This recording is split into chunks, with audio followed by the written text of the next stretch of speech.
ब्र तपोरत्न द्वितीय साम शिवयोगी शिवाचार्य हिरेमठ संस्थान VK सलगर केसरी पट्टा गुलबर्गा कर्नाटक का ZTV न्यूज की टीम ने दौरा किया। मठ की व्यवस्था और परिवेश बहुत सुंदर है और वातावरण मनोरम है। इस समय महाराज के दर्शन, आशीर्वाद और प्रसाद लिया गया। रहने के लिए साफ सुथरे कमरे हैं।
ಶ್ರೀ ತಪೋನಿಧಿ ಸಾಂಬ ಶಿವಯೋಗೀಶ್ವರ ಸಂಸ್ಥಾನ ಹಿರೇಮಠ ಸಾವಿರಾರು ವರ್ಷದ ಇತಿಹಾಸವುಳ್ಳಂಥ ಈ ಮಠ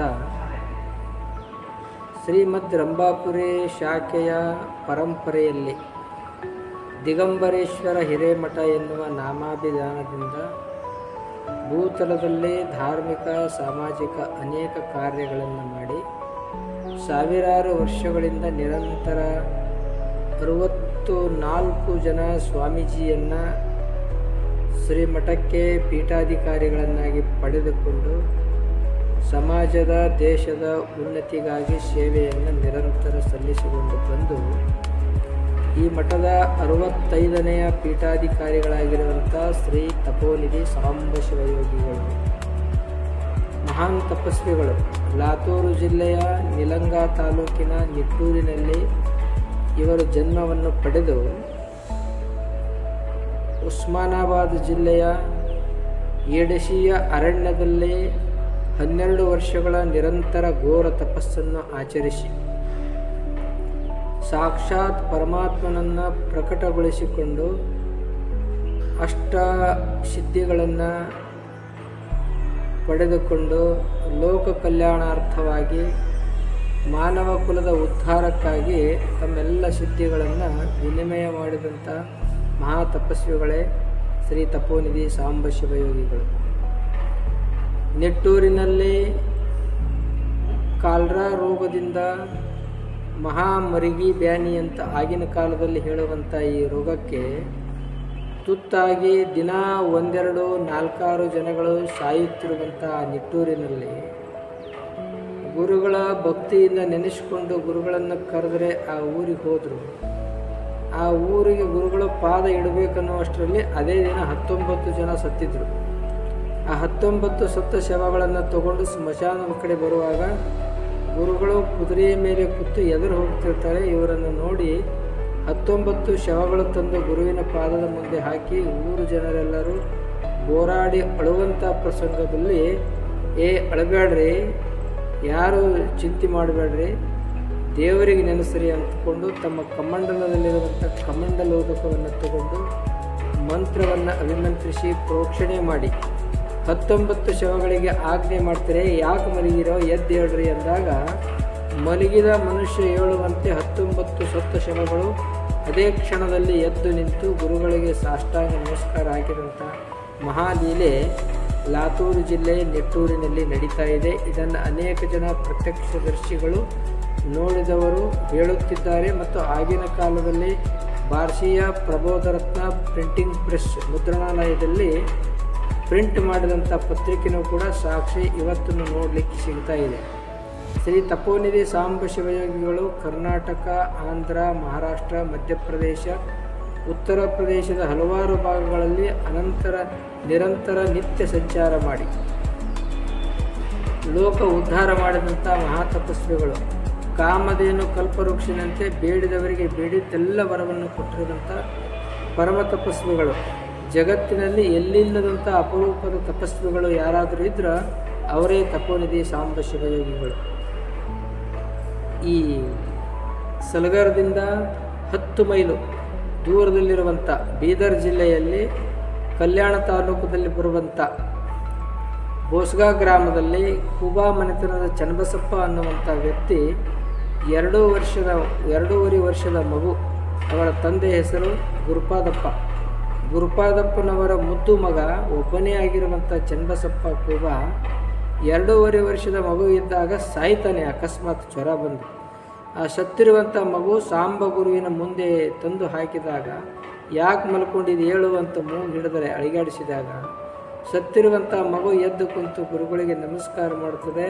ಅದನ್ನು ನೋಡಿದಂಥ ಅನೇಕ ಜನರು ಇಂದಿಗೂ ಕೂಡ ಆ ಊರಲ್ಲಿ ಹೇಳ್ತಾರೆ. ಆ ಊರಿನಲ್ಲಿಯೂ ಕೂಡ ಅನೇಕ ಜನ ದಿನಾಲೂ ಸಾಯ್ತಿದ್ದರು.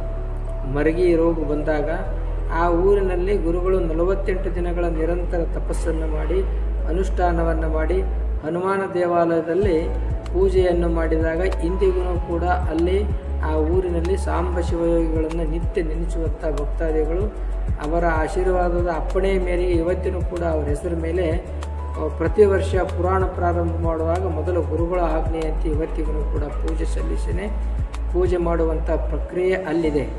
ಇಂಥ ಹಲವಾರು ಪವಾಡಗಳನ್ನು ಮಾಡಿದಂಥವರು, ಸತ್ತವರಿಗೆ ಪುನರ್ಜನ್ಮ ಮಾಡಿದಂಥವರು, ಒಟ್ಟೆ ಮನುಷ್ಯರಷ್ಟೇ ಅಲ್ಲ ಪ್ರಾಣಿಗಳಿಗೂ ಕೂಡ ಹಸು ಸತ್ತಿರುವಂಥ ಆಕಳಿಗೆ ಪುನರ್ಜನ್ಮವನ್ನು ನೀಡಿ ಆ ಆಕಳು ಇವರೇ ಕೊಲ್ಲಿದ್ದಾರೆ ಅಂತ ಸಾಂಬ ಶಿವಯೋಗಿಗಳ ಮೇಲೆ ಆರೋಪ ಬಂದಾಗ ಆಕಳ ಮುಖದಿಂದನೇ ಕೂಡ ಯಾರು ಆಕಳನ್ನು ಕೊಲ್ಲಿದ್ದಾರೆ ಅವರನ್ನು ಹೆಸರನ್ನು ಹೇಳುವಂಥ ರೀತಿಯಲ್ಲಿ ಮಾಡಿದಂಥ ಸತ್ತ ಆಕಳು ಸಾಂಬ ಶಿವಯೋಗಿಗಳೇ ಕೊಲ್ಲಿದ್ದಾರೆ ಅನ್ನುವ ಆರೋಪ ಬಂದ ತಕ್ಷಣ ಸಾಂಬ ಶಿವಯೋಗಿಗಳು ಸತ್ತ ಆಕಳಿಗೆ ಪುನರ್ಜನ್ಮವನ್ನು ಮಾಡಿ ಅದರ ಮುಖದಿಂದ ಸಾಕ್ಷಿ ನುಡಿಸಿದಂಥ ಮಹಾತಪಸ್ವಿಗಳು. ಅವರು ಬಾಯಿ ತೆಗೆದರೆ ಬಾಯಿಯಲ್ಲಿ ಸೂರ್ಯ, ಚಂದ್ರ, ನಕ್ಷತ್ರಗಳು ಕಾಣ್ತಿದ್ದವು ಅಂಥೇಳಿ ಅವರ ಪ್ರತ್ಯಕ್ಷದರ್ಶಿಗಳು ಇವತ್ತಿಗೂ ಕೂಡ ಹೇಳ್ತಾ ಇದ್ದಾರೆ. ಸೊಲಾಪುರ್ನಲ್ಲಿ, ಲಾತೂರಿನಲ್ಲಿ, ನಿಟ್ಟೂರಿನಲ್ಲಿ, ಉದಗೀರದಲ್ಲಿ, ಕುರ್ಡವಾಡಿಯಲ್ಲಿ, ಪುನಾದಲ್ಲಿ, ಬಾರ್ಸಿಯಲ್ಲಿ, ಸಲಗರ್ನಲ್ಲಿ, ಕರಹರಿ, ಕಮಲಾನಗರದಲ್ಲಿ, ಆಲಗೂಡಿನಲ್ಲಿ, ಕಲಬುರಗಿಯಲ್ಲಿ ಅನೇಕ ಗ್ರಾಮಗಳಲ್ಲಿ ಉತ್ತರ ಪ್ರದೇಶ, ಮಹಾರಾಷ್ಟ್ರ, ಆಂಧ್ರ ಪ್ರದೇಶ ಅನೇಕ ಭಾಗಗಳನ್ನು ಕೂಡ ಸಾಂಬ ಶಿವಯೋಗಿಯನ್ನು ನೆನೆಸುವಂಥ ಭಕ್ತಾದಿಗಳು ಭಾರತ ದೇಶದ ಪ್ರತಿಯೊಂದು ರಾಜ್ಯ ಮೂಲೆಗಳಲ್ಲಿಯೂ ಕೂಡ ಇದ್ದಾರೆ. ಇಂಥ ಪರಮ ತಪಸ್ವಿಗಳಾಗಿರುವಂಥ ಸಾಂಬ ಶಿವಯೋಗಿಗಳು ನೀರಿನ ಮೇಲೆ ಸಂಚಾರ ಮಾಡಿದ್ದಾರೆ, ಆಕಾಶದಲ್ಲಿ ಸಂಚಾರ ಮಾಡಿದ್ದಾರೆ. ಮಳೆ ಬೇಕಂದಂಥ ಸಂದರ್ಭದಲ್ಲಿ ಬರಗಾಲದಲ್ಲಿ ಅನೇಕ ಪ್ರಾಣಿ ಪಕ್ಷಿ ಮನುಷ್ಯರಾದಿಯಾಗಿ ಭಾಳಷ್ಟು ಘೋರ ಸಂಕಟದಲ್ಲಿದ್ದಾಗ ಬೇಕೆಂದವರಿಗೆ ಬೇಕಾದಷ್ಟು ಪ್ರತಿಯೊಂದು ಊರಿಗೆ ಹೋಗಿ ಮಳೆಯನ್ನು ತರಿಸಿ ಬೆಳೆಯನ್ನೇ ಬೆಳೆಸಿ ಎಲ್ಲ ರೈತಾಪಿ ವರ್ಗವನ್ನು, ಮನುಕುಲವನ್ನು, ಪ್ರಾಣಿ ಪಕ್ಷಿಗಳನ್ನು ಸಂತಸಗೊಳಿಸಿದಂಥ ಮಹಾತಪಸ್ವಿಗಳೇ ತಪೋನಿಧಿ ಸಾಂಬ ಶಿವಯೋಗಿಗಳು. ಇವರು ಲಿಂಗೈಕ್ಯವಾಗಿ ಇಂದಿಗೆ 82 ವರ್ಷಗಳಾಗಿರುವುದರಿಂದ ಮಹಾತಪಸ್ವಿ ಸಾಂಬ ಶಿವಯೋಗಿಗಳು ಅವರನ್ನು ನೆನೆದು ಇವತ್ತಿಗೂ ಕೂಡ ಕರ್ನಾಟಕ, ಮಹಾರಾಷ್ಟ್ರ, ಆಂಧ್ರ ಎಲ್ಲ ಭಾಗದಿಂದ ಭಕ್ತಾದಿಗಳು ಈ ಕೇಸರಿ ಬೆಟ್ಟಕ್ಕೆ ಬರ್ತಾರೆ, ಕುರ್ಡವಾಡಿಗೆ ಹೋಗ್ತಾರೆ, ನಿಟ್ಟೂರಕ್ಕೆ ಬರ್ತಾರೆ, ಸಲಗರಕ್ಕೆ ಬರ್ತಾ ಇದ್ದಾರೆ. ಸಲಗರದಲ್ಲಿ ಜನವರಿ 14 ಸಂಕ್ರಾಂತಿ ಎಂದು ಪ್ರತಿ ವರ್ಷ ಸಾಂಬ ಶಿವಯೋಗೀಶ್ವರರ ಮಹಾರಥೋತ್ಸವ ನಡೆಯುವುದರಿಂದ ಲಕ್ಷಾಂತರ ಜನರು ಅಲ್ಲಿ ಪಾಲ್ಗೊಳ್ತಾ ಇದ್ದಾರೆ. ಈ ಶ್ರಾವಣ ಮಾಸ ಬಂದಾಗ ಕೇಸರಿ ಬೆಟ್ಟದಲ್ಲಿ ನಿರಂತರ ತಪೋನುಷ್ಠಾನ, ಈ ವರ್ಷ ಶ್ರಾವಣ ಮಾಸದಲ್ಲಿ 30ನೇ ತಪೋನುಷ್ಠಾನ ಇರೋದರಿಂದ ಮಹಾರಾಷ್ಟ್ರ, ಆಂಧ್ರ, ಕರ್ನಾಟಕ, ಉತ್ತರ ಪ್ರದೇಶ, ದಿಲ್ಲಿ ಮೊದಲು ಮಾಡಿಕೊಂಡು ವಿದೇಶದಿಂದನೂ ಕೂಡ ಬೆಂಗಳೂರಿನಿಂದನೂ ಕೂಡ ಅನೇಕ ಭಕ್ತಾದಿಗಳು ರಾಜ್ಯದಿಂದ ಈ ಕೇಸರಿ ಬೆಟ್ಟದಲ್ಲಿ ಮಹಾಪೂಜೆಯಲ್ಲಿ ಪಾಲ್ಗೊಳ್ಳುವಂಥವರಾಗ್ತಾರೆ. ಸಂಗೀತಯುಕ್ತವಾಗಿ ನಡೆಯುವಂಥ ವಿಶೇಷ ಅಲಂಕಾರದಿಂದ ರಾಜ್ಯ ವೈಭವದಿಂದ ನಡೆಯುವಂಥ ಈ ಇಷ್ಟಲಿಂಗ ಪೂಜೆಯಲ್ಲಿ ಅನೇಕ ಮಹಿಳೆಯರು, ತಾಯಂದಿರರು, ಭಕ್ತಾದಿಗಳು ಪ್ರತಿಯೊಬ್ಬರನ್ನು ಕೂಡ ಇಲ್ಲಿ ಪಾಲ್ಗೊಂಡು ವಿಜ್ಞಾನಿಗಳು ಮೊದಲು ಮಾಡಿಕೊಂಡು ಪ್ರತಿಯೊಬ್ಬರು ಪಾಲ್ಗೊಳ್ಳುತ್ತಾ ಇದ್ದಾರೆ. ವಿಶೇಷವಾಗಿರುವಂಥ ಸಂಭ್ರಮದಿಂದ ನಮ್ಮ ದೇಶದ ಸಂಸ್ಕೃತಿಯ ವಿಶೇಷವಾಗಿರುವಂಥ ರೀತಿಯಲ್ಲಿ ಇಷ್ಟಲಿಂಗ ಪೂಜೆಯ ವೈಭವ ಸಂಸ್ಕೃತಿಯನ್ನು ಎದ್ದು ಕಾಣುವಂಥ ಅಷ್ಟೈಶ್ವರ್ಯದಿಂದ ನಡೆಯುವಂಥ ಪೂಜೆ ಈ ಪ್ರಪಂಚದಲ್ಲಿ ಎಲ್ಲಿಯಾದರೂ ಇದ್ದರೆ ಅದು ಕೇಸರಿ ಬೆಟ್ಟದಲ್ಲಿ ಎಲ್ಲದಕ್ಕಿಂತಲೂ ವಿಶೇಷವಾಗಿ ಸಂಭ್ರಮದಿಂದ ನಡೀತಾ ಇದೆ ಅನ್ನುವಂಥ ಮಾತು ಈ ಸಂದರ್ಭದಲ್ಲಿ ಹೇಳೋದರ ಜೊತೆಗೆ ಈ ಕೇಸರಿ ಬೆಟ್ಟದಲ್ಲಿ ಅನೇಕ ನಿಸರ್ಗ ಚಿಕಿತ್ಸೆಗಳು, ಆಯುರ್ವೇದ ಚಿಕಿತ್ಸೆಗಳು ಮತ್ತು ಅನೇಕ ಯಾವ ರೀತಿಯಿಂದ ಭಕ್ತಾದಿಗಳಿಗೆ ಸಂಕಟ ತೊಂದರೆಗಳು ಬಂದಿರ್ತವೆ ಆ ಎಲ್ಲ ತೊಂದರೆಗಳು ನಿವಾರಣೆ ಮಾಡುವಂಥ ಅದ್ಭುತ ಶಕ್ತಿ ಈ ಕೇಸರಿ ಬೆಟ್ಟದಲ್ಲಿ ಇದೆ. ಈ ಕೇಸರಿ ಬೆಟ್ಟದಲ್ಲಿ ನೆಲೆಸಿರುವಂಥ ಸಾಂಬ ಶಿವಯೋಗಿಗಳನ್ನು ಭಕ್ತಿಯಿಂದ ಒಂದು ಸಾರಿ ನೆನೆಸಿದರೆ ಸಾಕು, ಅವರ ಬದುಕಿನಲ್ಲಿ ಎಂಥದೇ ಗಂಡಾಂತರ ಬಂದರೂ ಕೂಡ ಆರಾಮವಾಗಿ ಸಹಜವಾಗಿ ಆ ಕಷ್ಟದಿಂದ ಮುಕ್ತರಾಗುವಂಥ ವಿಶೇಷ ಗುಣ ಈ ಕೇಸರಿ ಬೆಟ್ಟದ ಸಾಂಬ ಶಿವಯೋಗಿಗಳಲ್ಲಿ ಇರುವುದರಿಂದ ಈ 10 ವರ್ಷದ ಅವಧಿಯಲ್ಲಿ ಈ ಕೇಸರಿ ಬೆಟ್ಟದಲ್ಲಿ ಸತ್ತಿರುವಂಥ 4 ಶವಗಳು ಪುನರ್ಜನ್ಮವನ್ನು ಪಡೆದಿರುವಂಥ ಉದಾಹರಣೆಯನ್ನು ಕೂಡ ನಾವು ಹೇಳೋದಲ್ಲ, ಇಲ್ಲಿ ಬರುವಂಥ ಭಕ್ತಾದಿಗಳು ಹೇಳ್ತಾ ಇದ್ದಾರೆ. ಇಷ್ಟೊಂದು ವಿಶೇಷವಾಗಿರುವಂಥ ಈ ಕೇಸರಿ ಬೆಟ್ಟದಲ್ಲಿ ಪ್ರಾಣಿ ಪಕ್ಷಿಗಳಿಗೆ ತಿನ್ನಲು ಅನ್ನ ದಾಸೋಹ ಇದೆ, ಗೋಶಾಲೆ ಇದೆ, ಮನುಷ್ಯರಿಗೆ ನಿತ್ಯ ದಾಸೋಹ ಇದೆ, ಪಕ್ಷಿಗಳಿಗೆ ಕುಡಿಯಲು ನೀರು, ಆಹಾರ ಧಾನ್ಯಗಳ ವ್ಯವಸ್ಥೆ ಇರುವುದರಿಂದ ಅನೇಕ ಔಷಧಿ ಸಸ್ಯಗಳು, ಹಣ್ಣು ಹಂಪಲಿನ ಗಿಡಗಳು, 68 ತರಹದ ಹೂವಿನ ಗಿಡಗಳು, 88 ತರಹದ ಪಕ್ಷಿಗಳು ಇಲ್ಲಿ ನೆಲೆ ಇರುವುದರಿಂದ ವಿಶೇಷವಾಗಿ ಪ್ರವಾಸಿಗರಿಗೆ ಒಂದು ರೀತಿಯಿಂದ ಮನಸ್ಸಿಗೆ ಆನಂದ ಮತ್ತು ಸಂತಸ ಕೊಡುವಂಥದ್ದು.